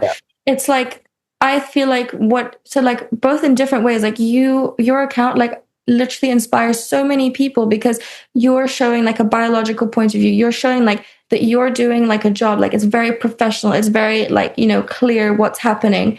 Whereas like you take another account, like I don't know, have you seen the Beardy Blaze? Like that's my friend. She got like 40,000 followers for her lizards. It's incredible. Nice. Yeah. It's so nice. And she does like me, she has them in the garden, she takes videos of them walking around and like it's cute, it's fun. And then that in a different way, in a less educational way, shows like, okay, this is a lizard and this is a Yeah. snake. This is not scary. You should love it. You should still appreciate it. Going back Yeah. to Yeah. exceptionalism, this animal has the same value and like it has Yeah. the same like life value as a human does, Yeah. like to an extent. Yeah. Yeah. Yeah. Yeah. And it's Yeah. alive and it's conscious and it's makes choices every day. And so that's also like I really want to go into like those two different ways, like, see how content creators shape, reptile keepers' ethics and attitudes. Mhm. Because I think that your channel, that's kind of going on to my next question, like, you know, that how like do you have a lot of people that have changed how they keep reptiles based off of Mm. your content and Oh what you yeah. advise? Yeah. Yeah. Yeah. Yeah. I mean, most of the way that I hear about it comes through, oh, I had my Uromastics for 10 years before I found what the way you care for them, and I've made these changes and it's been beneficial for the animal. So, like, that happens. That's probably the most common way. I haven't had anybody come to me yet and say, like, oh, the sort of philosophical angle. Well, maybe I've had a couple people say this. So, the sort of the philosophical conceptual angle that you take regarding herpetoculture broadly, regardless of whether or not it applies to a Uromastyx or a skink or whatever it is, the way you talk about it changed my view. I have had a few people reach out and say that, but I don't think people like tell you that most of the time. Sometimes they do if they're very outgoing and they feel like you're open to hearing that, then people will tell you. So I've had some of that too. But I think it's like, I think part of why we do this in the first place is related to our evolutionary history. So, like, all of this comes from Paul Shepard. This isn't my thinking or anything. Paul Shepard's a brilliant anthropologist and thinker, and I'm not sure if he's alive anymore. He might be. If he is, he's quite old. Same thing with the guy who came up with Umwelt, Jakob von Creutzfeldt. He was like a monk or something, a biologist and monk, Okay, you know, cool. 300 years ago, something like that. But anyway, I, I think the reason we like this in the first place is because that as people, as humans, 300,000 years ago, your entire existence from day one till the day you die was deeply intertwined with the animals that you shared that space with. No matter where you were in the world, Yeah, you knew every animal in your vicinity intimately. They were your neighbors, they were your friends, and they were your guides. They were teaching you, they were teaching you about the world. And Paul Shepard has this whole idea of animals as mirrors, right? Why are so many children's books? It's just animals, yeah, cats, dogs, exactly. cows, farm animals, all this stuff, tigers, elephants, lions. Why are these things so interesting to young children? And it's because they are our first way, they're the first way in the world outside of our parents and our family that we learn about ourselves through other beings, right? We learn about, and in fact, Paul Shepard, I think, goes as far as to suggest that we can't become fully human. We can't develop completely and properly until we have An engaged with animal. Yeah. wild animals in particular, right? Okay. Really. And I think where this ties into herpetoculture is, as we uh, urbanize and sort of sanitize the world around us, we have something in our psyche that is aching for animal contact. you know? And Definitely. again, this Yeah. is like just like we're talking about with the herps, where we have this we have to frame all of our care through the lens of what they are expecting on a biological level. We have to understand that all of our actions are a downstream result of what we are expecting on a biological and a cultural level, right? We're always responding to our hardware and our software. So it seems only natural that as our urban centers, which have less species diversity, uh, just grow around us, that more and more of us have this ache inside of our souls for something that is wild and different More than from, us. Yes. yeah, something more than us, more than our apartment buildings, more than our cars, more than the flowers Yeah. on the balcony, right? And so we're substituting um, early domesticate herpetofauna for some of the wildness that we would have encountered on a day-to-day basis. And Exactly. so, you know, I think that's part and parcel of why we do this whole thing. And so there's strong argument for increasing that species diversity and our understanding and intimacy with why we do this, and understanding our animals deeply, because it's just going to feed us more of what we're really clearly aching for, which is more More of the other, other, yes. you know? I mean, look what happened during COVID. Everybody went out and got a puppy, or Yeah. Melvin was a COVID baby, that's why someone, chucked him away. They're like, now go back to work now. I've got to get rid of this lizard. So, Yep. Yep. it's hard. Like there's a fine line between, do we bring these animals into our life? We have to, reciprocate to them. Yeah. Yeah. Yeah. That's right. Even though, like, having a reptile is a different kind of reciprocation, of course, and that's a big part of what I'm going to discuss. Like, what do I get out of having Melvin? Why do I want him around? Because he's doing his own thing, and I love that about him. That's what I want. I want an independent animal that I can just watch and I'm curious about. And that's that's just my personal thing. So, like, a lot, that's also, I think that's why a lot of people don't like them, because they don't Yeah. reciprocate the way that a cat or a dog does. Right. But that's exactly the remedy, right? So like Yes. I think that's the whole point really is like, I've talked about herpetoculture as, so Philippe de Vaugelet was the guy who really pioneered this, right? He Yeah. said, herpetoculture is a recognition of another kind of consciousness, which I think is a way of saying we construct our empathy by way of engaging with other creatures. And even though there's a philosopher called Paul Bloom, who I really like a lot, and he has this whole, and I think some of it's like a contrarian tendency in this guy, but he has this whole thing about against empathy. That's his kind of thing, right? Because there are Okay. ways that and he makes a very compelling argument for the ways that empathy leads our decision making in Gets in the ways that way, maybe. aren't Yeah. very aren't very useful. That's interesting in and of itself. But I think broadly speaking, I think that more urbanized city centers suffer from a lack of empathy, and so I think the whole point is herpetoculture, pet keeping, domestication, all of this stuff is a way of um, constructing more powerful empathy, which could, in theory, be construed as like a net good for human existence, right? So I think Yeah. that that's kind of what like the baseline. This is where I've come to after several years, many years of like trying to come up with a better argument for what we do outside of it's my right to keep reptiles, Yes, so that's I the think thing. yeah, so I think framing it, having a more um, humanitarian, empathetic, conservation minded, education minded framework on the practice gives us greater justification for uh, not just being allowed legally to do what we do, but also to justify its progress going forward and Yes. to make it better. You know, Do you see, like, sorry, this is the last thing that I'm going to ask you, I oh, it's promise. okay, it's okay, no problem. Like, what would you like to see change in that respect, like culturally and ethically? Like, going forwards, like you said, should we be allowed to keep reptiles? Should we be allowed to have them as pets at home? Is there Yeah. something that you think, a major thing that you see that needs to change in the reptile keeping community for that to be allowed? Yeah, it's hard to point to one specific thing. Or like just in general, like whatever you feel comfortable. Yeah, no, sure, sure. Yeah, I think a few. And yeah, number one, I think we need to have a lot less of like that sensational, kind of like bullshit.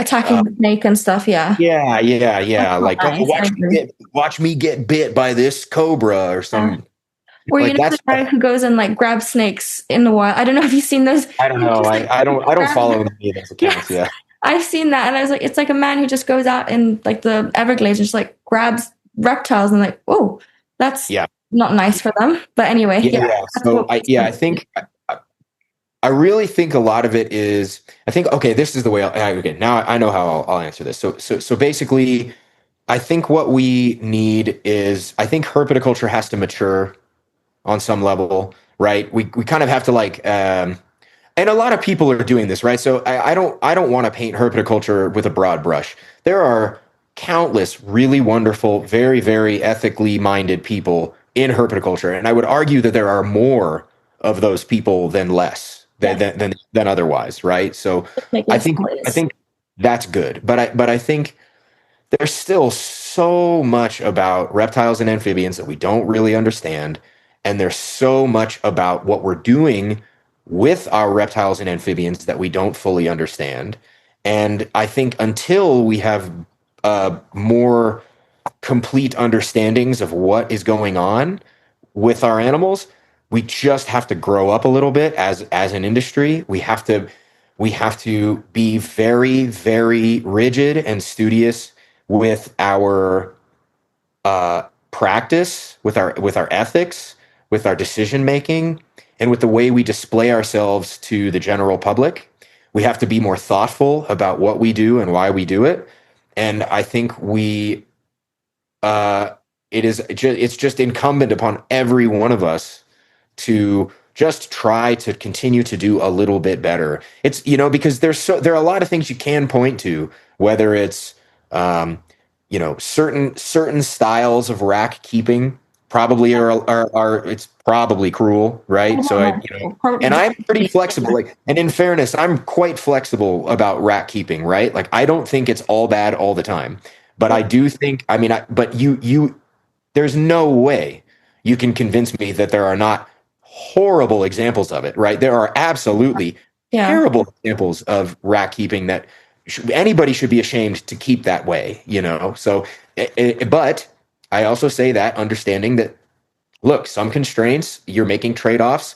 And as long as you're making trade offs that are still considering that animal's well being, well, then I think there's a lot of flexibility there because inevitably you will be selecting for animals that are going to do better under the conditions that you provide them. Now, you should try from the jump to make those conditions as good as possible, right? So I just don't want to get it twisted, but I don't want to villainize one section or subset of herpetoculture, right? I think we have to draw a bigger circle and include more people. But yeah. there, you There's good and you bad to everything for sure. yeah, you'd be hard pressed to, there's not a shortage of things that could improve, but so much of that I think is just going to come from more of doing more of what we already do. So more eyes on what we do, more good people doing what we do, more creativity, more innovation. All of that is just going to lead to better outcomes for everyone, both animal and otherwise, that are involved in the picture, right? So, it's just like anything, but it's uh, yeah, we just need more. There's more people doing it, more Yeah. interested people participating in herpetoculture, right? Certainly, yes. And I'm in everything that you said, like I'm just in complete agreement with. And like literally I almost get like emotional like listening to you talk because it's just so it makes me so happy to hear someone like, who's completely like on the same page and just, you know, you're so philosophical in yourself. I am going to peer pressure you into writing that book. You must write Yeah. it. The world needs it, I think, because like, obviously like this is an interview for my personal like Sure. my dissertation. I'm just gonna the recording is like for me to go back and like all of these authors that you mentioned. I'm going Yeah. to like, and go look into them and like take notes on what you said.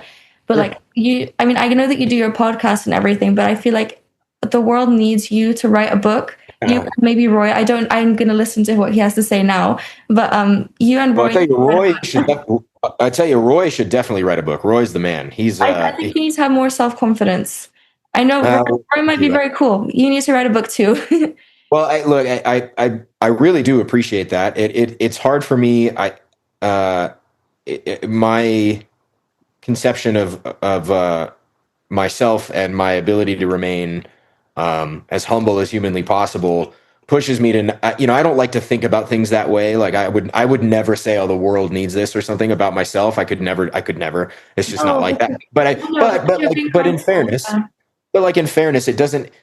The way I square it for myself is I say, I'm already thinking about this stuff anyway. I already find it interesting.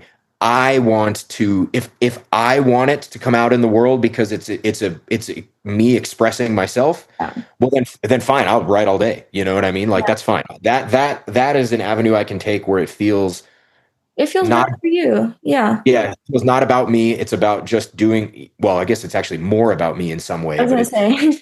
it's just more about like, oh, I'm just doing this for myself. And if Yeah. someone else finds value in it, then awesome. Like that's super cool. It makes me happy. It's very fulfilling. But I could never start from the point that like other people need this. You know what I mean? But it That's doesn't why mean it's I so don't amazing to appreciate. talk to you. That's why like people that's why people like to read your articles. That's why you have like, viewers who want to see your content because you have this initial thought, like it's for myself. I like what I'm doing, and so I'm doing it. And so then because you're so passionate about it yourself, people want to listen, people want to read, people want to take your advice on how to keep their reptiles. And that's why I know that completely counterintuitive. That's why you need to No, do I hear it. you. Yeah. Yeah, for sure. No, and I probably, I've talked with other people about this. I know I'll write something at some point. It's just, For now, I I'm kind of have I'm like, enjoying your Patreon from ah, now on. right, yeah. So here's a good way to talk about it. I think all of the writing and the thinking and the work that I'm doing in herpetoculture is all leading towards something for sure, right? Um, I don't really know exactly what that is yet, but it was the same thing when I was coming up in jujitsu. I would practice teaching and coach classes just to get better at the skill of it, but Mhm. I didn't have any illusions that what I was doing was like giving my students something about me that's going to give them value. It was, okay, I'm doing all this work in practice so that way when I'm a black belt and I run my own school, well, then I'll have like the legitimacy behind me. I'll have the credentials built up to say, Okay. well, now I can talk about this and I can teach you and I can credibly say that I can run a school. I've earned the right to do so as a black belt. I have things to offer, you know? Okay. And Yes. so in my head, there's a kind of structure that says, dude, you're 38 and you've bred a few lizards and like whatever. You really are not qualified just yet to write a book. So Okay. I have other things that I'd like to cross off my list and other um, challenges and uh, things I'd like to tackle and achieve before I would feel comfortable saying like, okay, now I feel like I have a coherent concept that I would like to put out there. You know what I mean? Even though I That already have, completely makes yeah. sense. Yeah. No, no, no. Okay, now I've changed my mind. Now I understand. So in 30 Yeah, years, yeah. I'll come and harass you. Yeah, sure. Please. Yeah, okay. Yeah. Okay. No, but I Yeah, completely get it. That makes complete sense. And that's what you feel comfortable doing. And you want to give the world the best, or like, the people that are interested, the best version of your writings possible. And like yeah. make it, as informative and as best that you can do it. So that completely makes sense. I completely understand. And if you think about it in terms of like bang for the buck, you know, having the Patreon, this, my whatever the constellation of my social media can be called, right? Like YouTube, Patreon, Instagram, that and my website, all that stuff, like they all go together, right? So on some level, all the stuff and all the work that I put into those platforms, it's kind of like writing a book, right? I'm kind of going a little bit at a time. I'm building a body of work, so eventually, Or you should make like a little book of articles that you've written. yeah, Yeah, it's like yeah, a so book of like a kind of like a memoir book, if that makes sense. Like, it's yeah, like lots of little stories, but yeah, totally. So yeah, like eventually, I might do something like that where I combine it all, or like I take, okay, here's been like the broad arc of my career. Maybe I'll put it together in a way that feels like it delivers some key concept or something yeah. like that.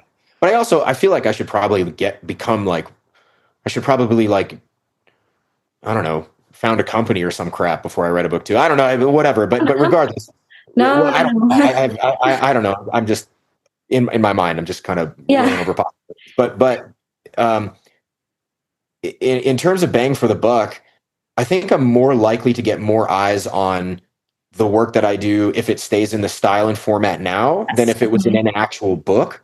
then You you're gonna know, like, get scholars that look at it and it's different. It's a different, kind of fish. Like, yeah, yeah. And if the presumed goal is to use the work that I'm doing to help elevate the baseline standard of care for the animals that I enjoy so much, well, in theory, the way I'm doing it now probably is more effective on some level, and you can think about it. I was listening to, who was it? Maybe it's Tyler Cowen. He's an economist that I'm very interested in, Yep. and he talks about like this idea that uh oh shit, how did it go? Oh yes, he basically says that if you think about it, pretty much every technology, whether it's like internet or podcasting or whatever, or they're all basically the printing press. It's all the same thing. It's like people coming up with stuff, writing stuff down, and then other people reading it, right? Yeah. Or listening to it. That's basically you're basically doing exactly the same thing. It's just are you writing it down by hand? Are you printing it with a printing press? Are you making it into a book? Are you disseminating it on the internet? Are you blogging? Are you posting on social media? Are you making TikToks? Are you podcasting? It's all It's all the information. same on some level. So, you know, and then I've also heard people say things. I've heard other writers who have written books who I pay attention to who say the best advice I was ever given was only write a book if you feel like you have to. you Okay. know like I have to write this somehow. And so like I'm kind of waiting for that moment where my brain says, okay, you have to write this now. Like there's enough for my mind to say I have to do this. There's enough in there. Well, then I'll write it. But at this point, there's still so many things I want to do. And I would Yeah. I want to go and I want to take a trip to Oman and Yes. film the whole thing and like get data about the four species of euros that you can Yes. see there. And I want to do that. I want to expand the work that I do here. I want to do some other, there's so many things to do. You And must then go to I Oman, think please. Yeah. I'll have so much more, There'll be much life richer experience. knowledge that you have to Yeah. offer. Completely. No, you're totally right. And actually, you should wait for your son to get a bit older, go to Oman and Yeah. make it Yeah. a family holiday. Because I've been a few times. I used to live in the UAE, so I was always Oh, really? in the desert, like looking for reptiles and stuff. My parents telling me don't go too far, but then I would find like a cool like scorpion and little Sure. lizards and all kinds of things. And then Yeah. actually, I remember with school we went to Oman and they showed us they're really big on conservation. They want Yes. to preserve the species of lizards. They had them there in little. I didn't get to see wild, Tomasai, but Yeah. that would have been a Yeah. dream. I mean, back then I didn't. I had no interest. I was like, oh, it's cool. It's Yeah. lizard, Yeah. the round bottom. It's very cool. But now Yeah. I'm Yeah. like, oh wow. Like I don't know if I told you before I got Melvin. So I went to a reptile store just to inquire, and they Mhm. had a pair of breeding Uromastyx to my site. Like, and I was like, oh my gosh, I need that. Like, look at its butt. It's so cute. I can't. Like, it's just it. That was my first reaction. Before Yeah. understanding like this is an amazing pet. This is an incredible reptile that's like millions and millions and millions of years old.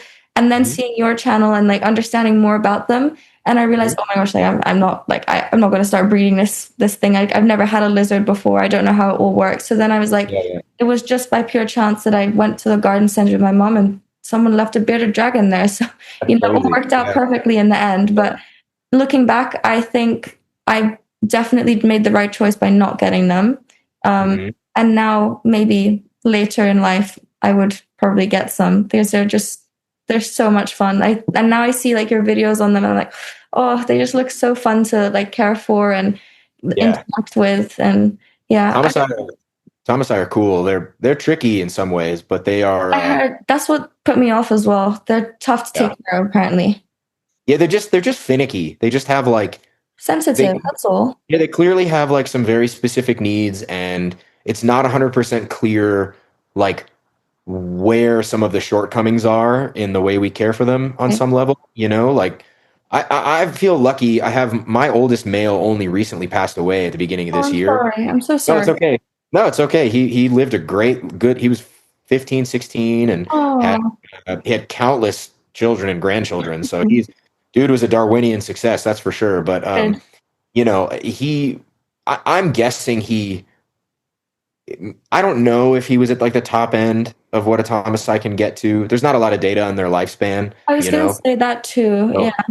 So, so I don't know what the upper limits of Thomasai lifespan actually looks like. Maybe it's 15, 16, and then great. Okay, he did well. But maybe it's 25. I have no idea, right? So, I don't think but anybody does.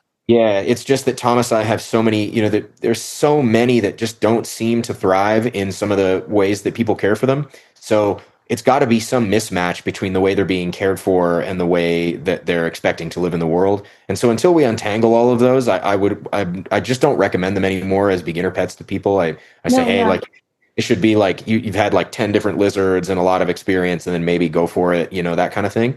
Yeah. But regardless, I think that's probably true of lots of the other animals we have, like there's I mean, nothing just, is a beginner animal. I yeah, think that term has a lot of negative connotation because people see bearded dragon as a beginner animal. Okay, I'm gonna stick it in a box somewhere and call it a day. It's like, no, you need, doesn't matter what kind of lizard it is, they all need the same, like minimum standards of care. And whether that means that, like, you can take it as far as you want, like you can take them. A lot of people don't take their lizards outside for enrichment, which really bugs me. yeah, Like, yeah. why wouldn't, could you imagine living in that tiny box your whole life? No, like it does just, it doesn't make sense to me. So, that, lizard care has come a long way, I know, but still to call them Yeah. beginner pets is not, that's not right, I don't think. Oh, Yeah. I agree. I agree. I mean, I know what people mean by that. Like, they're basically suggesting that, like, one could get this Argument. animal and not know reptiles very well, and they are resilient enough to be forgiving to beginner error, and then they give you enough flex and breathing time to where you can adjust your care accordingly, right? I think that's what people mean by beginner I think it lizard. needs to be better defined. I think there needs to be a new term. Don't know what it is yet. Can't think of it off the top of my head, but there needs to Oh, be I a different term that means like not starter kit, but like, I don't know. Like I'll think about it and get back to you. But something like yeah. that shows that it's not like maybe there could be different levels. Like we could make a hierarchy, but then I don't know. Just No, before. I no, I think I agree with you. I mean, there's so many. I think one of the other things that started motivating a lot of the writing that I've been doing has been a tendency for me to, some might call this a tendency derived from an autistic cognitive style, but I am really particular about terminology and about like why do we say this thing, or like there's so many phrases and concepts and pieces of like folklore and mythology, herpetoculture, that to me just aren't real, like and what you just said is a great example of that. Like, what is a beginner lizard? What does that mean? Like, what do you mean by that? Like, and I think, again, I might have an idea of what someone might mean by it, but another one is the idea that somehow that you can get tips or tricks. Like, that, what is it? What are you talking about? Like, there is no tip or trick, right? That's not real. Yeah. This is a tip or a trick is someone selling you the idea that if you just do these couple of things, it's all going to work out. And Yeah. it's just, no, that's not real. It's just like, if you take these 3 supplements, you will never die from a heart attack. It's like, you crazy, dude? That's not how it works. It's Yeah, not that exactly. simple. Yeah. So I think making an effort to weed out, it's a good thing to make an effort to weed out some of those things that just are not real, and that we take for granted. The lots of pieces of terminology and vocabulary that mislead us in the way we keep things. Don't Exactly.